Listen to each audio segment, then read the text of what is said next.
Já o setor de serviços, que reúne atividades como turismo e comunicação, fechou o ano passado com uma alta de 10,9%, a maior taxa desde 2012, quando a série histórica teve início. A recuperação chega depois de uma queda de 7,8% em 2020.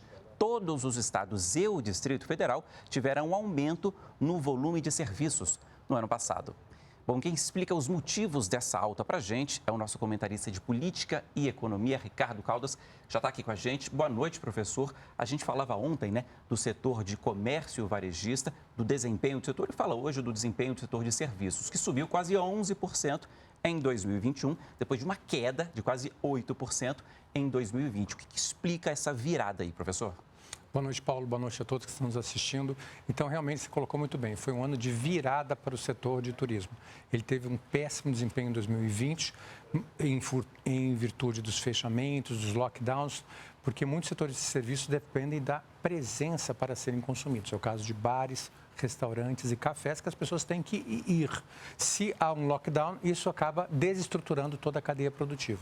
Então, a sua pergunta era, por que voltou tão bem em 2021? Justamente em função disso. Em 2020, houve lockdowns, as pessoas não podiam sair das suas casas, mas em 2021, com a retomada gradual da economia, abertura, com a vacinação, foi possível liberar esse setor para voltar a funcionar normalmente e ele voltou em plena intensidade. Então, a gente pode falar que em 2021 o setor de serviços bombou. Nós temos, inclusive, uma tabela para isso. E ela já está aqui, explica para a gente, então, Então, professor. veja só, em dezembro, o setor de serviços, contra todas as previsões e prognósticos, cresceu 1,4%, bem acima da expectativa dos analistas. E isso acabou contribuindo também para o acumulado de 2021, que foi 10,9%, como você já mencionou, quase 11%.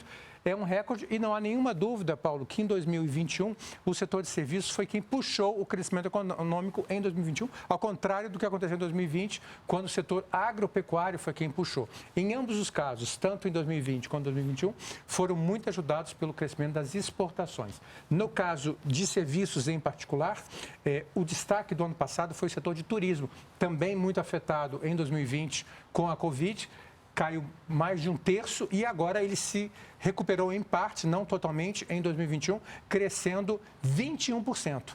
Então, foi o setor que mais se destacou. Outro setor importante também ligado ao turismo, transportes, que cresceu 15%, você já havia mencionado. As TICs, né, tecnologias de informação e comunicação, cresceram quase 10%, 9,4%. E, como eu já mencionei, os serviços prestados à família, restaurantes, bares, café, entre outros, cresceram 18%. Tudo isso junto contribuiu para o crescimento espetacular de quase 11%. E essa alta, professor, na prática, significa o quê? Significou mais empregos, por exemplo? Exatamente. Não foi à toa que nós vimos que no ano passado foram gerados 2,7 milhões de novos empregos, a maioria das quais no setor de serviços e também nas micro e pequenas empresas que vocês mencionavam antes no vídeo, né? Então, as MPS, as micro e pequenas empresas, elas respondem com muita velocidade ao crescimento econômico e elas contratam também muito rapidamente e respondem por mais de 60% dos empregos no país. Então, tudo isso ajudou essa retomada do setor de serviços. E a curiosidade agora, né, Paulo, é saber quanto foi finalmente o crescimento do PIB em 2021.